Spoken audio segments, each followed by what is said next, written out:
ouro tá brilhando, hein? E como? O material que a gente recebeu mostra que em 2025 o metal bateu mais de 50 recordes de preço. É um número impressionante. Uma valorização de mais de 60%. É o tipo de coisa que faz todo mundo virar a cabeça. Mas assim, a gente sabe que comprar a barra de ouro física é só o começo da história. Exato. Porque existe todo um ecossistema por trás do metal. E é aí que entram as empresas que literalmente tiram esse ouro do chão, as mineradoras. E essa é a nossa missão hoje. As fontes que nos enviaram levam a gente para o backstage desse mercado. A gente vai tentar desvendar se investir nessas empresas é, sabe, uma jogada de mestre ou... Ou uma armadilha. Exato, uma armadilha para desavisados. Vamos sair do mapa global, passar pelas diferentes estratégias e chegar até na análise de um ETF específico, para entender onde está o risco e onde pode estar a recompensa. Ok, vamos analisar isso. Acho que o ponto de partida é deixar claro que uma coisa não tem nada a ver com a outra. Investir em ações de mineradoras não é a mesma coisa que guardar uma moeda de ouro no cofre. Certo. O ouro físico não tem um CEO, não tem greve de funcionários, não tem um poço de mineração que inunda. A ação de uma mineradora tem tudo isso. É um negócio com riscos de gestão, operacionais e, claro, o risco do próprio mercado de ações. Mas imagino que também tenha uma vantagem, senão ninguém faria, né? A grande vantagem é o que o mercado chama de alavancagem operacional. A alavancagem. Uma mineradora tem custos fixos para operar. Se o preço do ouro sobe 10%, o lucro dela pode subir 20%, 30% ou até mais. Ah, porque os custos não sobem junto. Exatamente, os custos ficam para trás. É essa assimetria que atrai os investidores. E o momento atual, com toda essa incerteza geopolítica e econômica, colocou o ouro e, por consequência, as mineradoras no centro do palco. Então vamos começar por esse palco global. Uma das fontes, um relatório do World Gold Council, tenta desenhar o que pode acontecer em 2026. Eles dizem que o desempenho forte de 2025 veio de um combo de risco geopolítico alto e um dólar mais fraco. A pergunta de $1 milhão é: e agora? A festa continua? Essa é a grande questão. O relatório traça alguns cenários hipotéticos, quase como futuros alternativos. O primeiro é o mais sem graça, digamos. Eles chamam de consenso macro. Ok. A ideia é que o mercado já colocou na conta as expectativas atuais. Então, se nada muito diferente acontecer, o preço do ouro fica mais ou menos onde está, estável. Tá. O cenário mais do mesmo. Mas a gente sabe que a economia adora uma surpresa. Quais são os outros caminhos possíveis? Aí a coisa fica mais interessante. O segundo cenário, eles batizaram de shallow sleep, algo como uma derrapagem leve. Derrapagem leve. A ideia aqui é um otimismo moderado para o ouro.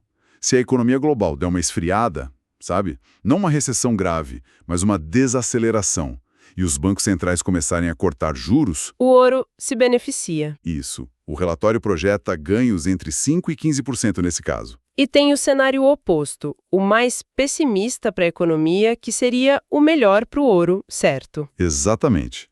É o cenário que eles deram o nome dramático de Doom Loop, o círculo vicioso. Espera aí, esse nome Doom Loop soa bem apocalíptico. Basicamente, a gente está falando de um cenário onde a economia global engasga de verdade e todo mundo corre para o ouro como um bote salva-vidas. É essa a lógica. É precisamente essa lógica.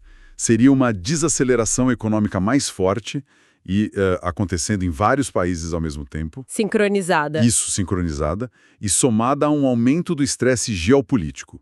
Nesse ambiente, o ouro cumpre seu papel histórico de fuga para a segurança. O dinheiro sai de ativos de risco, como ações, e procura refúgio. Nesse caso, a projeção é de uma alta bem forte, entre 15% e 30%. Faz sentido. E qual seria o pesadelo para quem está apostando no ouro? O que faria o preço cair? Esse é o último cenário, o Reflation Return, ou retorno da reflação. Nele, as coisas dão muito certo para a economia. Uhum. As fontes citam, por exemplo, o sucesso de políticas econômicas como as do governo Trump, que poderiam acelerar o crescimento. Com a economia bombando, os juros sobem, o dólar se fortalece. E o apetite por risco aumenta. Exato. O ouro, que não paga juros, perde atratividade. O resultado seria uma correção, uma queda de 5 a 20%. E além desses cenários, o relatório menciona os wild cards, né? As cartas fora do baralho. Sim, e eles são fundamentais. O primeiro é a demanda dos bancos centrais, principalmente de países emergentes, como a China. Eles têm comprado o ouro de forma massiva para diversificar suas reservas. Diminuir a dependência do dólar. Isso. Se esse movimento continuar forte, ele pode sustentar o preço do ouro, mesmo que o cenário macro não seja tão favorável. Sei. E o outro fator? É a oferta de ouro reciclado. Pensa em pessoas vendendo joias antigas, sabe? Claro. Quando o preço do ouro sobe muito e a economia aperta, mais gente faz isso. Esse ouro volta para o mercado, aumenta a oferta e pode segurar um pouco os preços. São duas forças poderosas que correm por fora dos modelos econômicos tradicionais. Ok, então o cenário global é um cabo de guerra, com chances de ir para qualquer lado. Sabendo disso, como é que a gente se posiciona na prática? Porque uma coisa é o preço do metal, outra, bem diferente, é o dia a dia das empresas que vivem de encontrar esse metal. E é aí, segundo as fontes, que a coisa fica complicada e fascinante. Exato. Porque dentro do universo de ETFs de mineração, existem filosofias completamente diferentes. A fonte da GoTrade faz uma comparação ótima entre dois ETFs que simbolizam essa divisão. O GDX e o GDXJ. Ah, sim. Eles representam a briga entre as mineradoras sênior e as júnior. Sênior e júnior. Imagino que seja uma questão de tamanho e idade, né? Precisamente. O GDX investe nas sêniores. Pensa em gigantes globais, empresas enormes, estabelecidas com minas em vários países, produção estável, fluxo de caixa previsível. As titãs da indústria. Exato. Elas são as titãs. Por serem mais diversificadas e robustas, elas tendem a aguentar melhor o tranco quando o preço do ouro cai ou fica de lado. É a aposta mais conservadora, a alocação central para quem quer ter exposição ao setor. E o GDXJ seria o Davi contra esses Golias? Exatamente. O GDXJ foca nas júniores. São empresas de pequeno e médio porte. Muitas delas não têm nenhuma mina produzindo a todo vapor ainda. Estão explorando. Isso, estão em fase de exploração, perfurando o solo, analisando amostras, tentando descobrir a próxima grande reserva de ouro do planeta. Então, na prática, a escolha entre GDX e GDXJ é quase uma aposta filosófica. Com o GDX, você está investindo na indústria do ouro como um todo, apostando que as gigantes com balanços sólidos vão continuar dominando. Com o GDXJ, você não está investindo na indústria, está investindo em bilhetes de loteria de alta tecnologia. É isso.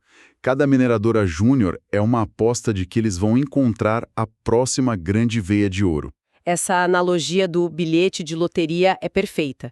O retorno pode ser astronômico, mas a grande maioria desses bilhetes não vai ser premiada. Uma mineradora júnior pode passar anos queimando caixa, captando dinheiro de investidores para financiar a exploração e, no final, não encontrar nada economicamente viável.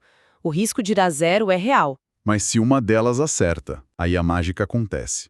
Se uma júnior anuncia uma descoberta significativa, o valor da ação pode multiplicar por 10, 20, 50 vezes em pouco tempo. Nossa. Por isso, em um mercado de forte alta para o ouro, o GDXJ tende a ter uma performance explosiva, muito superior ao do ouro e ao do GDX. Ele é uma alocação tática. Você não compra para carregar por 30 anos. Você compra quando acredita que o ciclo do ouro vai ser muito forte.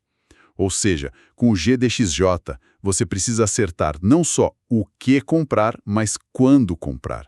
Se errar o timing, a queda pode ser feia. É quase como surfar uma onda gigante.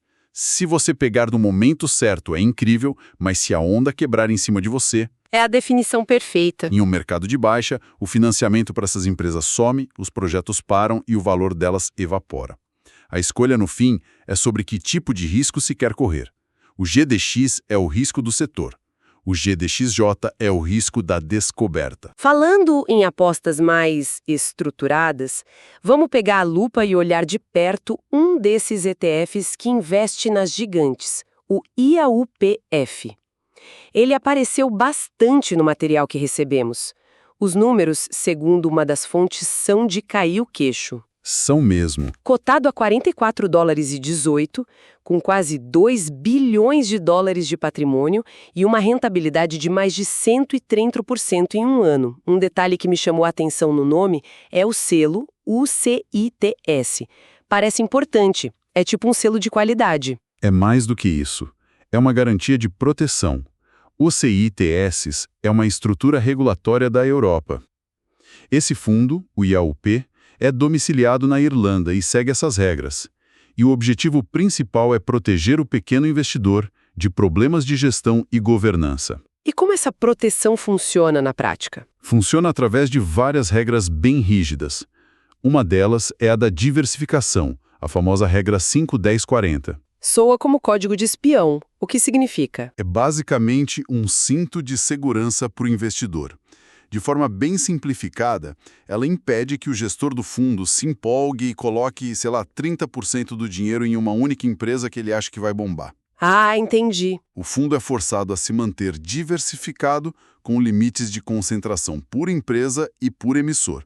Isso protege quem investe se uma ou duas dessas companhias tiverem um problema sério. Entendi. O gestor não pode se apaixonar por uma ação e apostar o fundo todo nela? Exatamente. Além disso, a regulação UCITS exige total transparência, com a publicação de documentos padronizados e fáceis de ler, e talvez o mais importante, exige um depositário independente, que seria uma outra instituição guardando dinheiro. Isso. O depositário é um banco, independente da gestora. No caso do UCITS, a gestora é a BlackRock, que guarda os ativos do fundo. As ações das mineradoras não estão com a BlackRock, estão com esse depositário. Se a BlackRock hipoteticamente quebrasse amanhã, o dinheiro do investidor estaria seguro, protegido. É uma camada de proteção fundamental que nem todos os fundos ao redor do mundo oferecem. Interessante. E as fontes trazem outros detalhes técnicos. A gestora é a BlackRock, através da iShares, uma gigante. O índice que ele segue é o S&P Commodity Producers Gold Index, e ele é um fundo de acumulação, essa coisa de ser accumulating, que reinveste os dividendos. Na prática, isso acelera o ganho, né?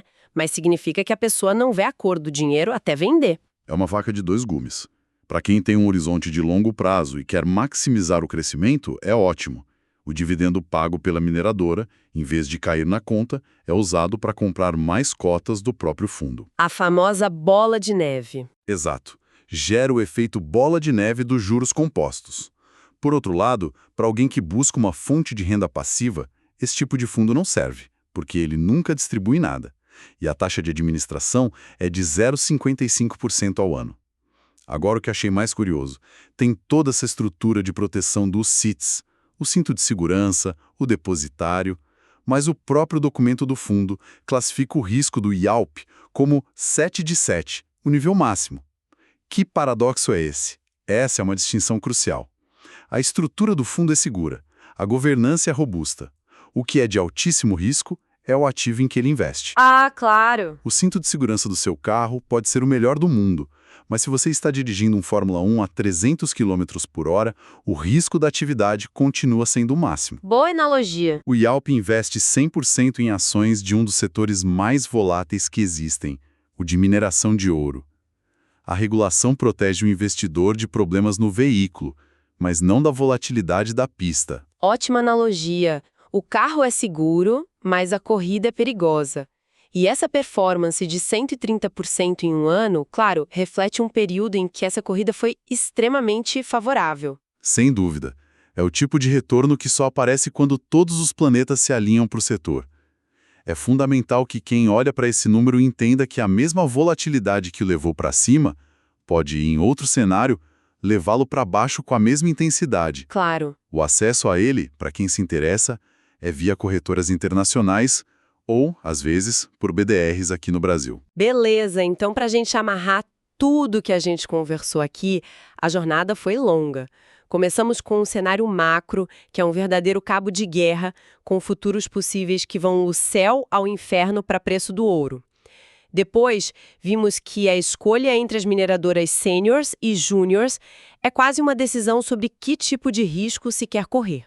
O risco mais previsível de uma indústria estabelecida ou o risco de tudo ou nada da exploração, da descoberta. E, por fim, o IALP apareceu como a prova de que é possível ter um veículo de investimento sofisticado, com várias camadas de proteção para o investidor, para se expor a um dos setores mais selvagens e voláteis do mercado. No fim das contas, a decisão entre esses ativos depende do apetite ao risco e da visão que cada um tem do futuro da economia. E é importante reforçar: investir em mineradoras não é apenas uma forma diferente de investir em ouro, é adicionar uma camada completamente nova de risco e potencialmente de retorno que se comporta de maneira diferente do metal físico. Excelente. E para fechar, vamos deixar uma provocação para quem nos ouve. Algo para refletir que vem de um daqueles wild cards que as fontes mencionam. As fontes destacam que um dos fatores imprevisíveis é a compra massiva de ouro por bancos centrais de mercados emergentes. Hoje, as reservas de ouro desses países ainda são uma fração do que os países desenvolvidos possuem.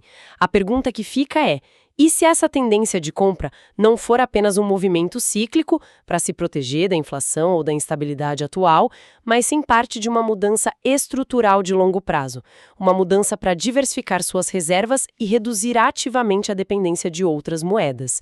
Se isso for verdade, como essa demanda constante e crescente poderia distorcer ou até invalidar todos aqueles cenários econômicos que a gente discutiu hoje?